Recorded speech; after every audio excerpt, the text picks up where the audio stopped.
sur la côte pacifique du Pérou, le rythme effréné des percussions relie le cœur des vivants et l'âme des morts.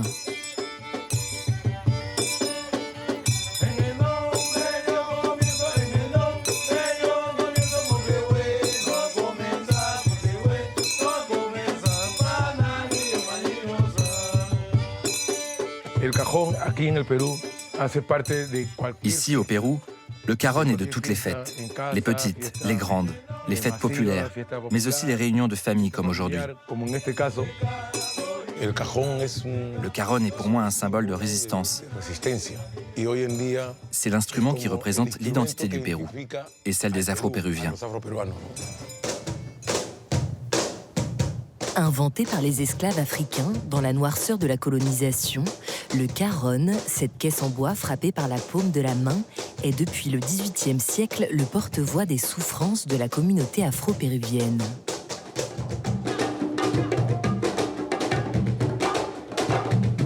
Une minorité de seulement 1 million d'âmes dans un pays de 34 millions d'habitants. Base rythmique de toutes les musiques afro-péruviennes, le carón est un instrument de combat, celui de la culture africaine du Pérou.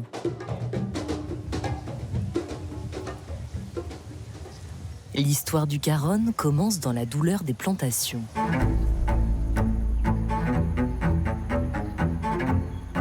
Perçu comme un Eldorado, le Pérou est au XVIIe siècle aux mains des conquistadors espagnols. Pour exploiter la terre, il compte sur une population noire arrachée au continent africain.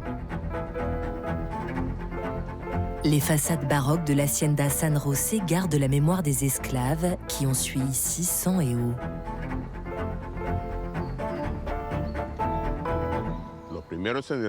Les premiers colonisateurs à venir développer l'agriculture le long de la côte péruvienne ont été les pères jésuites.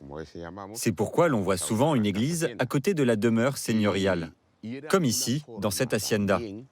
La religion et l'évangélisation étaient aussi une façon d'étouffer la volonté de rébellion des esclaves. Dans cette vie de labeur, de privation et de châtiment, seules les célébrations à l'église sont autorisées par la religion catholique. Le reste se passe à l'abri des regards du maître. Les esclaves n'avaient pas d'occasion de se divertir, mais malgré cette situation d'asservissement, ils dansaient et chantaient entre eux afin d'implorer les orichas, c'est-à-dire leurs dieux africains. Ils leur demandaient de les sortir de leurs conditions et de punir leurs bourreaux.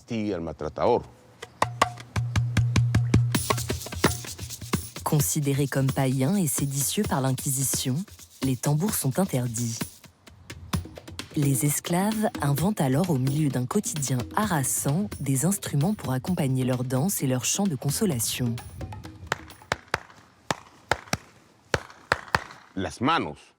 Les mains forment le premier instrument de la musique africaine.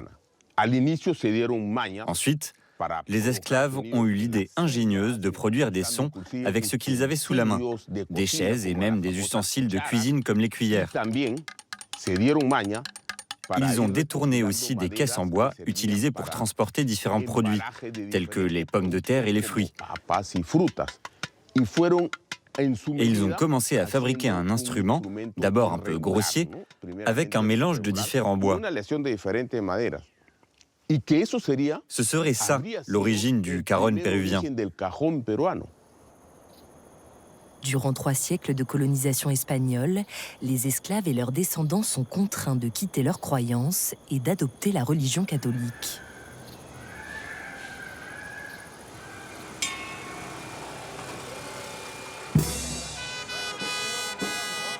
L'instrument vit un tournant de son histoire quand l'esclavage est aboli en 1854, plus de 30 ans après l'indépendance du pays.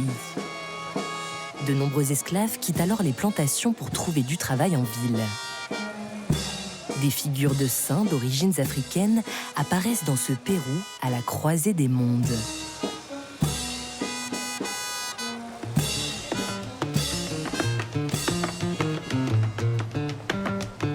Une évolution qui permet bientôt au Caron de se faire une place dans toutes les couches de la société, notamment à Lima autour de sa place d'armes, le cœur battant de la capitale.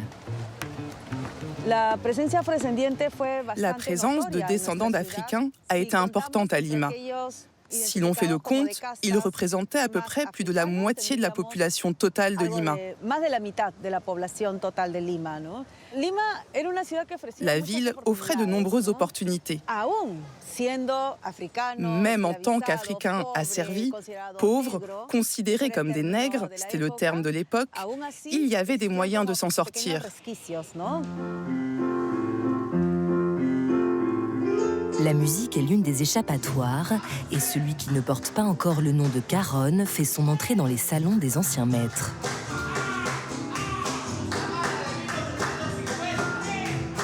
Dans cette société de plus en plus mélangée, la percussion affirme son identité africaine aux côtés des instruments classiques et des danses cadencées venues d'Europe, comme la valse. La musique est un espace de confluence, de dialogue, de tension également. Les danses d'origine africaine étaient très associées aux notions d'agitation, de désordre et de sensualité, surtout en ce qui concerne la figure de la femme. C'est elle qui bouge le plus le corps, en particulier les épaules et les hanches. C'était donc perçu comme très scandaleux.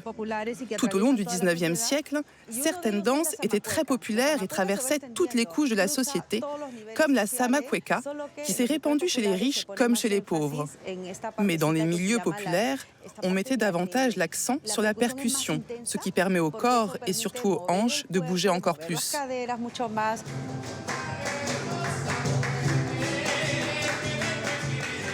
Au son des percussions, les corps et les esprits se libèrent. Dans cette musique créole qui mélange les rythmes africains aux mélodies andines et aux pas de danse ibérique, on chante la joie de vivre, la mélancolie, mais aussi la résistance à l'ordre établi. Ce n'est qu'au XXe siècle que la simple caisse de résonance inventée par les esclaves trouve son nom et sa forme actuelle. Miguel Balumbrosio est l'un des joueurs de Caron les plus célèbres du Pérou. Il en connaît tous les secrets. Moi, je joue toujours les aigus avec 3 doigts. Le bout des doigts, comme ça. Comme un battement de cœur. Et il y a des gens qui jouent les sons graves en laissant la main comme ça. Moi, je les joue avec toute la paume ouverte, pour que le son soit plus intense. Grave, aigu.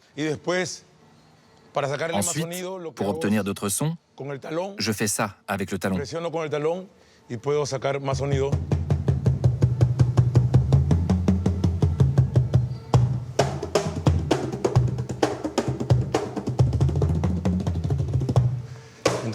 C'est donc la pression du talon qui modifie le son.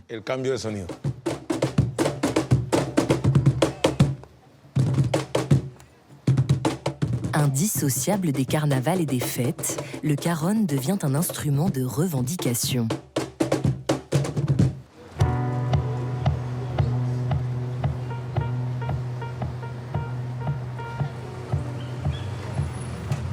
À Lima, dans le quartier populaire de la Victoria, naît en 1922 celle qui va dans les années 70 libérer la culture afro-péruvienne des clichés et du racisme.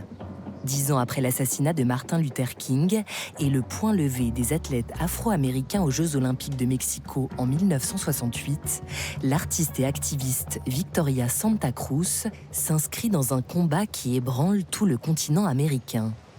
Elle était encore petite lorsqu'un jour, alors qu'elle jouait dans la rue avec d'autres enfants, l'une d'entre elles l'a rejetée à cause de sa couleur de peau. Elle a donc vécu, dès son plus jeune âge, une situation de discrimination douloureuse. Cette expérience l'a marquée profondément sur le plan intime.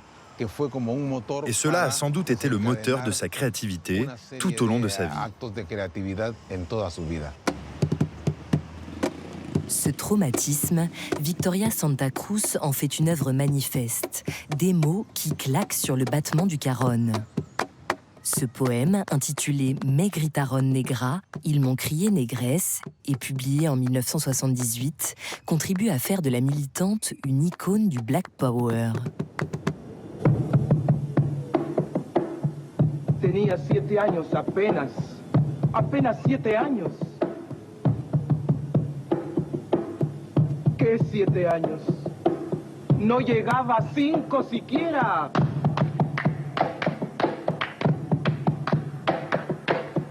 De pronto unas voces en la calle me gritaron negra.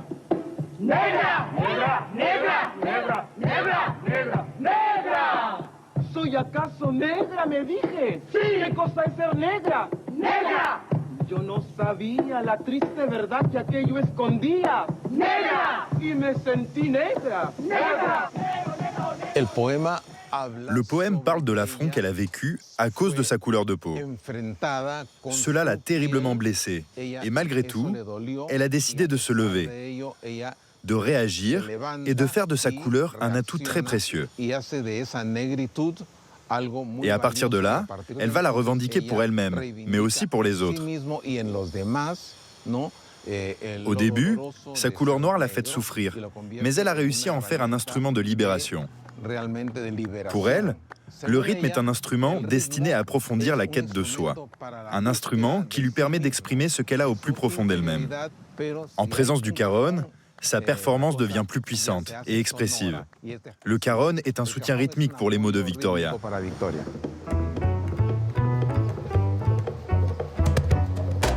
Victoria Santa Cruz permet aux Afro-Péruviens, à commencer par les femmes, de relever la tête. Depuis les années 70, leur musique s'est popularisée grâce à des icônes de la chanson comme Chabuca Granda et Susana Baca, mais aussi sous l'influence de grandes familles de musiciens.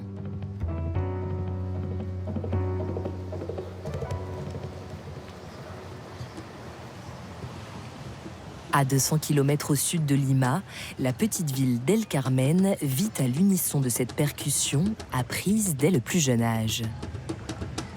À quelques pas de la place centrale, un bâtiment surmonté de 2 carones imposants est devenu un phare de la culture afro-péruvienne. Miguel Balumbrosio a créé ce centre en hommage à son père, le célèbre violoniste et danseur Amador Balumbrosio. 1, 2, 3, va.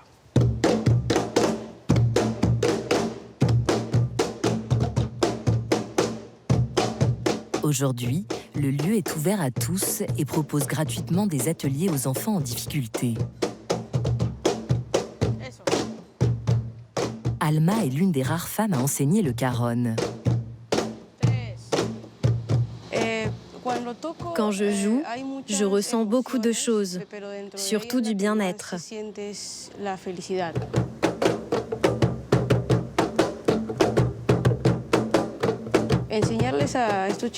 Enseigner le carón à ces enfants est très important pour moi, parce que j'apprends beaucoup d'eux et j'adore transmettre mon art.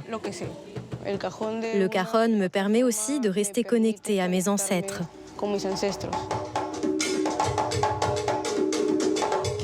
Reconnu depuis 2001 comme un instrument du patrimoine culturel national du Pérou, le carón n'a pas fini de faire battre par-delà les frontières le cœur métissé du pays.